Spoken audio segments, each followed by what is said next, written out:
জানাবো metal presence কৃষি সংবাদ সুজলা সুফলা।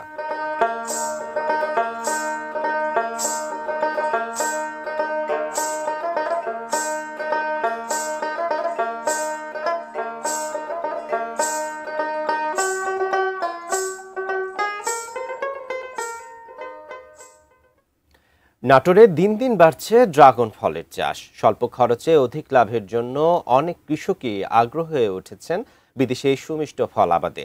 ইতিমধ্যে জেলার বেশ কয়েকজন কৃষক ড্রাগন চাষে স্বাবলম্বী হয়েছেন।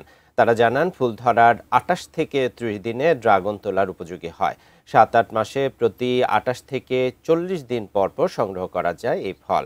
এভাবে ভরা মৌসুমে 7 থেকে 8টি চালান তোলা যায়।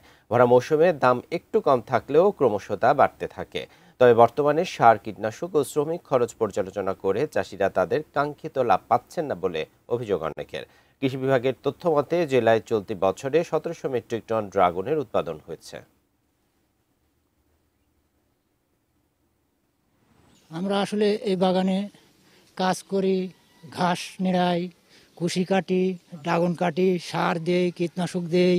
এখানে ড্রাগনে অন্যান্য ফসলের চেয়ে সারের পরিমাণ বেশি লাগে, বাট কীটনাশক কম লাগে। বাজারে হিউজ পরিমাণের বাগান হয়ে গেছে, মার্কেটে আমদানি বেশি, বাজারটা একটু কমে গেছে, যার কারণে দামটা একটু কমে গেছে। এই বছর 4র্থ বছর পড়তেছে, এই বছর আমার 8 লাখ টাকা বেচা হয়ে গেছে 3 বিঘা থেকে।